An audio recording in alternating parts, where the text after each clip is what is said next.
Hi, this is Ashishad Bedekar, and welcome to my podcast, the ARB Show. I'm thrilled to introduce today's guest, Anand Kumar Padmanaban. Anand, welcome to the show. Do share more about your life journey so far, the importance of mental health, how tech can help, and your vision for Witmer Health on solving mental health challenges. Hi, Ashish. Thank you for taking the time. It's really a pleasure to be on this show. So my background primarily is I've been in life sciences for almost 26 plus years, primarily working on the intersection of technology with data, right? If you really look at it that way. Started off working for a company called GD Searle in Chicago, and then that was acquired by a company called Pharmacy and Upjohn, worked with them. Then that was divested to a company called Monsanto.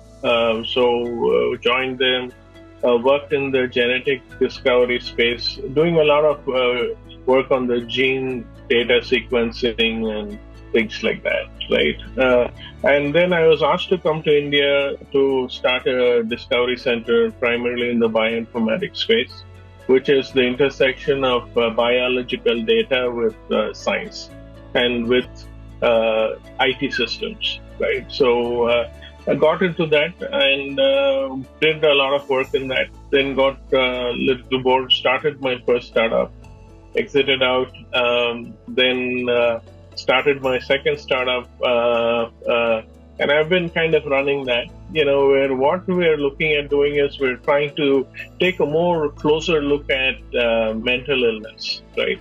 On the whys of mental illness, what's going on, is there a better way for us to either diagnose mental illnesses? Is there a better way to do therapy management? Can we gamify therapy management? Because if you really look at some of the data around, and this is data worldwide, right? If you look at Mental Health America data or the NHAI data, they say that, many patients don't go through the entire therapy process. And so we started looking at them and saying, what's going on? And then talking to doctors and many other people, we found that the therapy process itself is an extremely boring process, honestly. There's no other word I can use other than that, right? And so that was one of the reasons why patients were falling off. So then we thought, hey, is there a way whereby we can gamify this process, right? Making it a little bit more interesting so that patients end up going through what they need to go through in terms of a therapy management model for mental illness, right? And that's how this game started. So we've been at Witmer for a while. Actually, now close to 3 years. We have a team of neuroscientists, cognitive scientists, psychiatrists, who are all working on figuring out how do we solve this puzzle around mental wellness, right? So how do we do better diagnosis? How do we do better therapy management? How do we make this entire process more engaging? Right? And that's where we are. Excellent. Thank you, Anand. So as we discussed, I'd like to have a format for this podcast where the guest talks about the top threes, do's and don'ts, right, for a specific topic. And given your focus and really the great importance of mental health, I would request you to talk about importance of mental health and what are the top three do's and don'ts related with this topic in terms of management or having a better mental health per se. And I'm sure this is a very important topic of interest, and audience would really benefit from your advice. And what I'll also be doing is the presentation, what you have created, I'll share it later on with the show notes. With that, over to you, Anand. Maybe let's start with the do's first. Sure. Yeah. So one of the big challenges we found, right, when we actually talk to the common man, we see, most people are very focused on getting physically well, right? They say we go for a walk. They say we go to the gym. It's very important, right? And our thought process is, yes, that is important. Being physically fit is important. but there are other aspects to the whole game of being fit, right? And we believe that being fit mentally as well is equally important, right? And it's all tied in together. It's called a mind-body connection, if you will, right? So there are three broad aspects which are needed to be mentally well, right? First is your physical fitness. Yes, have exercises. Second is your mental fitness. And third is your social fitness, as I call it. What does that mean? That means the ability to actually have a group of people around you, right? To be talking to them. Just the act of talking to people can itself be a relief, right? That is one aspect. Of course, there are different kinds of interventions, tools available. So you have yoga, you have Tai Chi, you have Qigong in the US. People do that. But simple things like even a pranayama breathing exercise, which gets taught to most of us, is a great way for you to actually relax yourself, right? And so the first do I would say is focus on your mental wellness too. I think it's equally important for you, and it's as critical as your physical fitness. Right. And given that the COVID pandemic has kicked in and we were all in lockdown, working in isolation, I think it's triggered a lot of challenges around that. So the ability to have a holistic approach, I think, is very, very key, and that would be my first do. So that's very, very relevant. And I really liked what you said that, one shouldn't look at mental health as a separate, distinct entity, but it's a comprehensive part of the overall well-being, right? So that's very relevant. What would be the second do what people should be taking care? Yeah, the second do I would say is, one of the big challenges with the pandemic, the COVID pandemic has given us isolation, right? So we have been in lockdown. We have had situations where people who were working in offices are now working from their homes, doing work from home. And today it's still a hybrid model, right? And many companies are still figuring out what should we do? Should we get our employees back? Will they come back? Has been a challenge in the US. It has not been a challenge yet in India. So one of the key things I would say is, hey, as part of this, do reach out to people, do stay socially connected, which means I'm not saying social media, I'm just saying socially connected, right? Social media can in fact be a distraction. So you just be watchful of what you cast your eyes on is the way I would say. But my thinking is have a group of friends, have a group of well-meaning people with whom you can interact, with whom you can share your thoughts, your apprehensions, and have that as part of the network. For example, I always recommend people to actually cultivate a hobby, right, if they don't have one. And this hobby could be as simple as, hey, so for example, I'll share my perspective. So I write a lot of poetry, right? Oh, wow. I like, I've been published in the American Institute of Contemporary Poetry before. I also do a lot of, I'm also a member of the Indian Railway Fan Club Association. So Indian Railway is fun. So I love watching trains, right? Okay, so I love to look at, let's say, diesel engines and figure out, okay, what is this model number? What does this model number mean? How much horsepower does it have? Is it water cooled? Is it not? I mean, things like that, which just give you a break from your routine. Perfect. And that's something I would recommend. I mean, for example, if let's say you're looking at a career and let's say you've always been kind of introverted, one of the things I would recommend is, hey, try look around, see if there's a Toastmasters club, right? Join that club. That would be a great way for you to actually build up your profile, right? And and there's a lot of research around this, Ashish, which says that, repeated social interaction at work, right, really triggers a lot of trust. And really triggers workplace productivity and efficiency. So my second do would be, please stay connected. Please reach out to people, stay connected, have good conversations. I think it's very important for your mental wellness. Right. I mean, that's very, very observant point. And in fact, I like what you said, that it should be a distraction-free, real social engagement, right? Not like a group of friends together and all of them are looking at their cell phone, right? So though they would be the physical proximity, each one of them are in their own cocoon, right? So that's not social interaction, right? So in fact, I'm sure that's the reason why many times people really recommend a digital detox, because we are all completely fed on a diet of always having something to, like a proverbial Pavlovian dog, always ready to get and consume more content, right? So that's very relevant. Absolutely. Absolutely. And I am fully with you on that, Ashish. In fact, if you look at data, I think even the Journal of American Medicine and quite a few journals in the UK as well, they've said social media can actually be quite a distraction, can actually impact you negatively on your mental wellness, right? Because it leads to a sense of high-driven aspiration.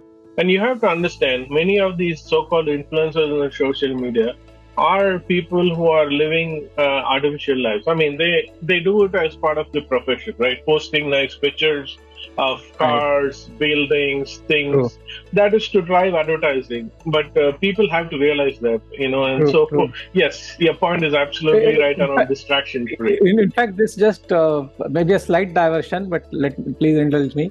So there was this famous, I think a clown or someone in Europe, I think maybe the early 20th century, and he was like his performances were a laugh riot, right? And people were just rolling in the aisles, and it was an amazing comedy show. And so during that time, right, one of the doctors received a patient who said, "I'm really very sad, and I'm morose, and I'm really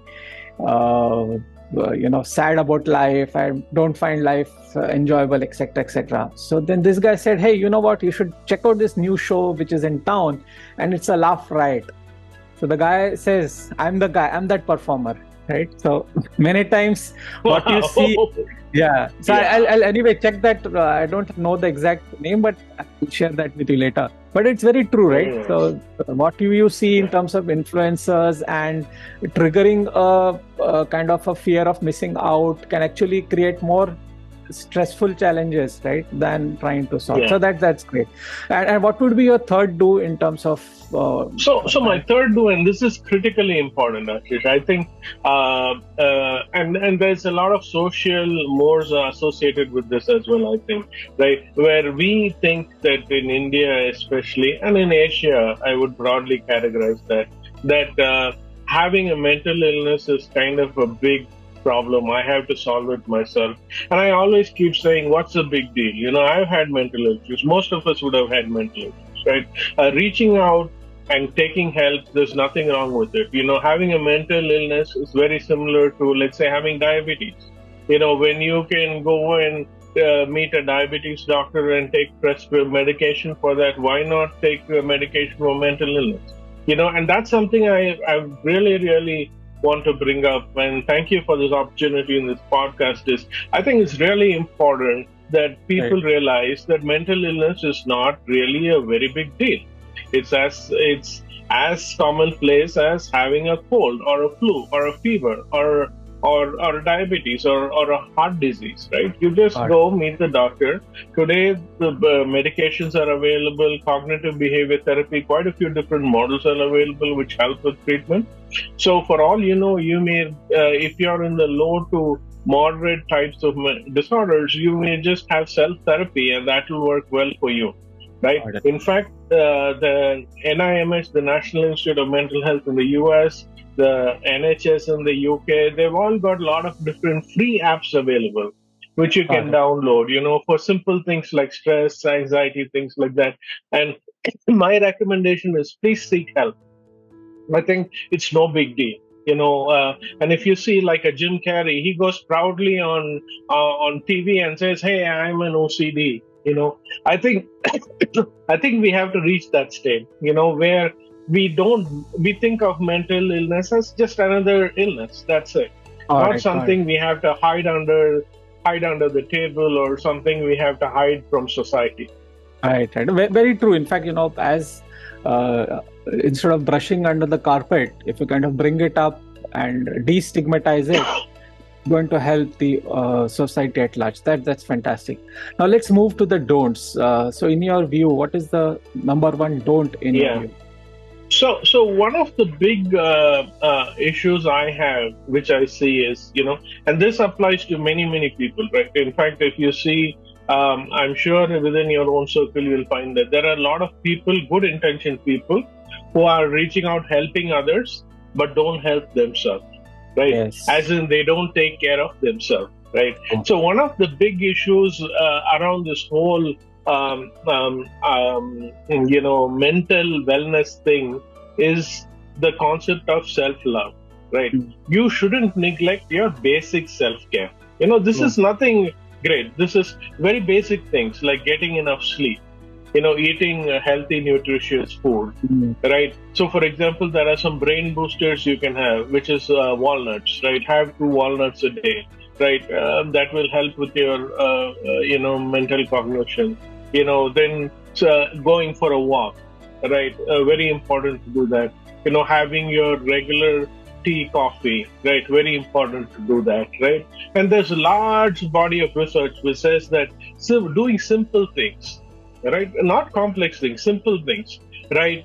Taking a walk, eating healthy food, right? Having a good night's sleep, they have a significant impact on your mental wellness, right? Many of us, what we end up doing is we end up sacrificing ourselves for somebody else, right? For, let's say, the workplace or the organization. We end up working, let's say, 16-hour days and say, oh, sorry, we don't have time for a good night's sleep, or we just eat some junk food, right?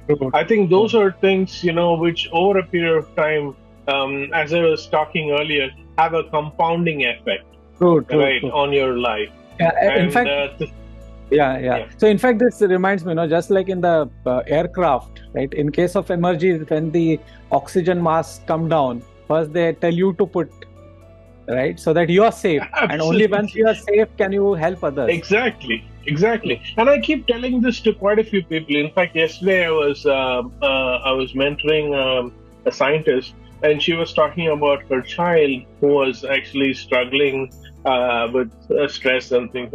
And she was getting stressed. I said, hey, first things first, you shouldn't be stressed yourself. If you're not stressed, then your child will be, because you need to be well for looking after your child, I think that understanding of self and taking care of basics of yourself, I think is very, very important. In a sense, it's being selfish, but it's being selfish for a larger good cause. I think that's the way you have to really look at this. Very true, very true. So what would be your second recommended don't? So my second issue, I think it's a very common thing. It's one of the other reasons why I also left a very lucrative career and started doing entrepreneurship, is because of this thing called the rat race, right? We all run rat races in our corporate lives. And so what happens is there's a lot of negatives which come into life, right? For example, this could be in terms of always putting yourself down, thinking, hey, I'm not smart enough to do that, or, I'm not good enough for that, or saying, if I had only, let's say, done my PhD, I would be here, I would be there, I would be doing this, I'd be doing that, I'll be the greatest, things like that. That's one angle, right? Negative self-talk is one big issue. And in fact, in cognitive behavior therapy, it's called distorted thinking. Cognitive distortion is what it's called, right? So that is one thing, avoiding that. Don't indulge in negative self-talk. Again, something I think right from our society, we've been taught to always compare, reducing the comparisons with others, right? To each his own, I think, is something to keep in mind, right? Each person has a unique journey, and they go through ups and downs in their life, and they come up, right? So it's no point for you to compare your life with others and say, hey, I should have been there. Or if somebody, let's say, buys a expensive house or a car, say, oh my God, he's bought that, why am I not able to buy that? Leave that. To each his own, right? I think that's a very, very important perspective to keep in mind, right? The other point I would also say is, there are some people who kind of don't show any emotion, and that's also a challenge, right? Being emotionless is also a big problem, because you are, after all, a human being. right? And emotions are part of your way to do checks and balances, and holding up is not good for you because it creates a lot of anxiety over a period of time. As I was talking about the compounding effect, right? I think that's something to absolutely keep in mind. So my second don't would be to go slow on the negatives. I think it's very important. That's a very nice point, right?